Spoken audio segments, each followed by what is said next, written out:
Alléluia. Recevez la grâce du Seigneur, recevez le Saint-Esprit. Je fais cette vidéo pour parler à tous ceux qui sont découragés dans leur marche avec Dieu, tous ceux qui sont découragés dans leur vie spirituelle.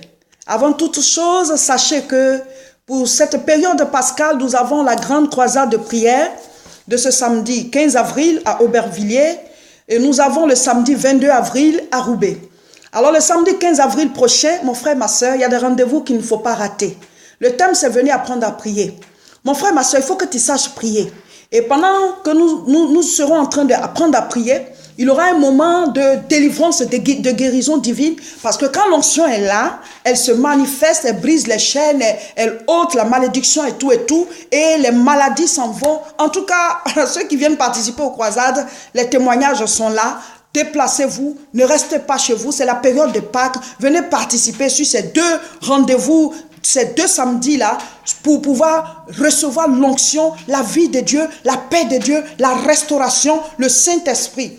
Alors, le samedi 15 avril, c'est à Aubervilliers. L'adresse, c'est 29 rue Sadi Carnot, 93 300. Ce n'est pas loin de l'hôpital La Roseraie. Vous prenez le métro, la ligne 7, station Pantin 4 chemin. Mon frère, ma soeur, déplace-toi, on commence à 14h30, soyez à l'heure. Le Saint-Esprit sera à l'heure, donc nous aussi nous devons être à l'heure. Amen. Et le samedi suivant, parce que nous sommes tous dans la période de Pâques, lundi c'est le lundi de la résurrection, le samedi suivant, la séance s'appelle la séance de délivrance et de guérison divine, samedi de délivrance et guérison divine. Et là c'est à Roubaix. L'adresse est 4 rue Babylone, 59 100. Et appelez-nous au 07 51 51 25 16. Voilà, si vous ne vous retrouvez pas, mais ce n'est pas difficile à trouver, c'est derrière la condition publique de Roubaix. Enregistrez le numéro de l'église évangélique La Moisson de France dans vos portables 07 51 51 25 16 et vous pourrez nous appeler même en dehors des croisades pour pouvoir donner vos sujets de prière. Si vous voulez avoir des informations, vous pourrez nous joindre. Que Dieu vous bénisse. Et samedi 22 avril, nous commençons à 11h pour finir à 15h. Donc vous avez le temps de venir, vous avez le temps de partir, quel que soit là où vous êtes. Que Dieu vous bénisse. Chers frères et sœurs, venez prendre vos délivrances. Il y a beaucoup de témoignages. Il y a beaucoup de témoignages. Alléluia. Alors je disais tout à l'heure que cette vidéo, c'est pour parler à ceux qui sont découragés dans leur foi, dans leur marche avec Dieu. Jean chapitre 20, du verset 19 au verset 29, nous parle de l'histoire de Thomas. Thomas, il fait partie des disciples du Seigneur Jésus-Christ. Jésus, pendant qu'il était sur la terre, il a prêché, il a dit qu'un jour, il allait mourir et ressusciter le 3e jour. Alors, effectivement, il a été pris, crucifié et il est ressuscité. Et un jour, ses disciples étant ensemble dans un lieu, ils avaient fermé la porte parce qu'ils avaient peur de ce qui se passe, de ceux qui les persécutent. Jésus est apparu et il leur a montré ses mains, ses paumes, il leur a montré sa côte et tout. Il leur a dit que la paix soit avec vous. Et après encore, il a dit que la paix soit avec vous. Il a soufflé sur le Saint-Esprit et il leur a donné l'onction afin qu'il puisse faire son œuvre. Et malheureusement, quand ça s'est passé comme ça, Thomas, il n'était pas là. Et quand il est arrivé, les autres disciples lui ont dit, Thomas, le Seigneur est ressuscité, effectivement. Il nous est apparu, il a soufflé sur nous, on l'a touché et tout. Vraiment, c'était merveilleux. Ils expliquaient, ils faisaient le compte rendu à Thomas. Alors Thomas a dit non. Non, si moi, Thomas, je ne le vois pas, si je ne mets pas mon doigt à la place des clous, si je ne touche pas sa côte, je ne crois plus. Je n'y crois plus, je ne vais pas croire tant que je ne vois pas ça. Et 8 jours après, pendant qu'ils étaient ensemble et que Thomas était là cette fois, Jésus est revenu. Il est apparu encore et dès qu'il est arrivé, il a dit, Thomas, viens, mets ton doigt, voici, dans ma paume, dans mes 2 paumes et dans ma côte, là où, à la place de ma côte, où ils ont piqué, à la place où l'épée a touché et où le sang est sorti. Et effectivement, quand Thomas a touché, il a dit, mon Dieu, mon Seigneur, et Jésus lui a dit qu'il faut qu'il croie sans avoir vu. Alléluia. Mon frère, ma soeur, beaucoup d'entre nous, dans leur marche avec Dieu, sont arrivés au stade de Thomas. Alors, je vous explique. Thomas, c'est un juif. Vous savez que Dieu a tissé une alliance avec Abraham. Et de génération en génération, ils se transmettent l'adoration, ils se transmettent l'amour, la foi en Yahvé. Et on leur a dit que le Messie allait venir. Celui-là qui va délivrer Israël, qui va délivrer tous les peuples du monde. Et un jour, effectivement, ce monsieur-là, il vient, il commence à prêcher. Et eux, ils croient en lui. Et ils voient qu'il guérit les malades. Il chasse les démons. Il ressuscite les morts. Les paralytiques marchent. Et même, il parle à la tempête. La tempête se calme. Il marche sur l'eau. Donc cette fois, il se dit, non, cette fois, c'est la bonne. C'est le Messie. C'est celui qu'on attendait, le Shiloh. Mais vous savez, souvent, notre foi est dans une direction. Et Dieu lui voit plus loin que cela. Certainement que dans leur esprit, ils se sont dit, non, cette fois, en tout cas, il est venu, il va nous délivrer. Ils l'ont vu comme un guerrier. Ou bien ils l'ont vu comme quelqu'un qui allait venir faire la guerre. Il est sorti de là. Ce n'était pas comme ça.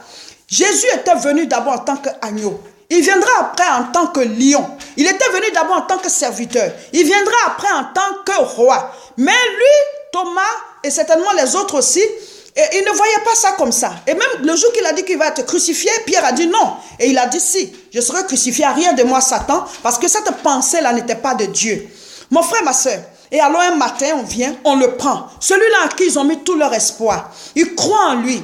Il le voit ressusciter les morts. Il le voit parler à la tempête. Il le voit marcher sur l'eau. Et sous leurs yeux, on le prend.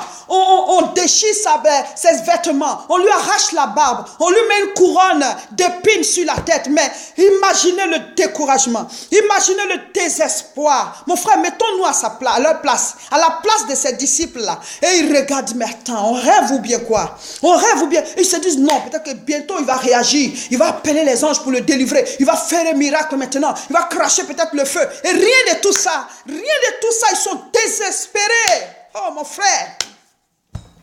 Mettez-vous à la place.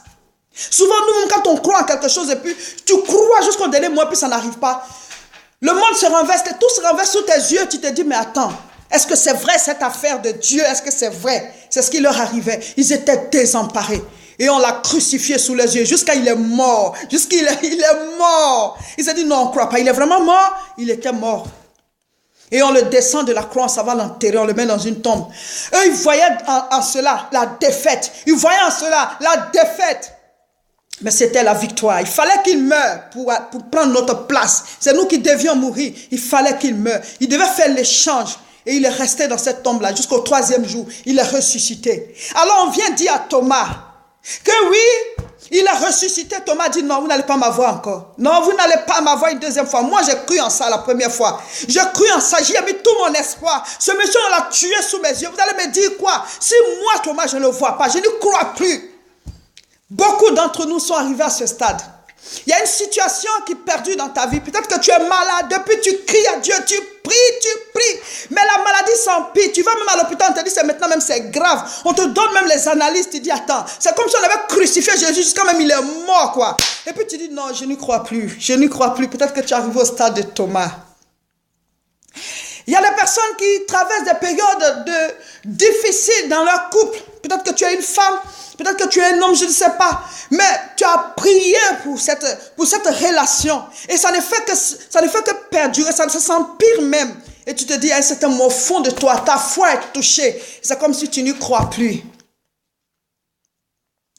Peut-être que tu cherches du travail, tu es passé par tous les moyens, tu t'es battu, tu sais que le Seigneur t'a dit que tu vas l'avoir. Mais jusqu'ici, là, c'est pas quelque chose de bon que tu as. Et au fond de toi, tu es découragé. Le Seigneur t'a parlé sur ta vie. Mais depuis longtemps, tu creuses, tu trouves pas l'eau. Et tu deviens comme Thomas, tu dis, je n'y crois plus. Tu es mort au-dedans de toi, tu es désemparé, tu es découragé. Tu dis, je ne crois plus en ces choses. Tu arrives au stade de Thomas. Mais je vais vous dire, ça s'est passé avec Lazare. Jean chapitre 11, lisez l'histoire. Lazare, Marthe et Marie, ils sont frères et sœurs, ils habitent à Béthanie. Et chaque fois que Jésus arrive à Jérusalem, il descend à Béthanie pour passer la nuit. Donc tous les gens de Béthanie savent que la maison de Lazare, c'est la maison de Jésus. Là-bas, on sait que c'est chez Jésus. Si tu as besoin de guérison, tu y vas. Tu as besoin de miracles, tu y vas. Tu vas chez Lazare pour rencontrer Jésus. Mais le malheur peut-il encore frapper Lazare? Lazare est tombé malade. Et on envoyait dire à Jésus que ton ami est malade. Jésus a mis encore des jours. Mon frère, tu es malade, tu pries. C'est maintenant que la maladie s'empire. Jésus met des jours avant de venir. Il y a quelque chose qui ne va pas dans ta famille. Tu pries. Le Seigneur met encore plusieurs jours avant de venir. Et tu ne comprends plus. Tu ne sais plus. Tu arrives au stade de Thomas. Et tu ne sais même plus s'il faut y croire. Tout ça. Tu dis tout ça, est-ce que c'est vrai finalement cette affaire-là? Alléluia. De sorte que quand Jésus est venu, Lazare était mort, ça faisait plusieurs jours. Et quand il a vu les sœurs de Lazare, chacune a dit, Seigneur, si tu avais été là, mon frère ne serait pas mort. Ça veut dire quoi? Elles savent que Jésus guérit les maladies, mais elles ne savaient pas qu'il ressuscitait aussi les morts. Elles ne savaient pas qu'il ressuscitait les morts. Mon frère, ma soeur, s'il y a une situation qui a perduré dans ta vie jusqu'au point où cette situation soit morte, peut-être que le Seigneur veut faire grandir ta foi du stade de guérison au stade de la résurrection. Alléluia. Il veut te faire gravir les échelons. Il veut te faire gravir les échelons. Alors il dit à la sœur de Marthe, il dit, je suis la résurrection et la vie. Lazare ressuscitera.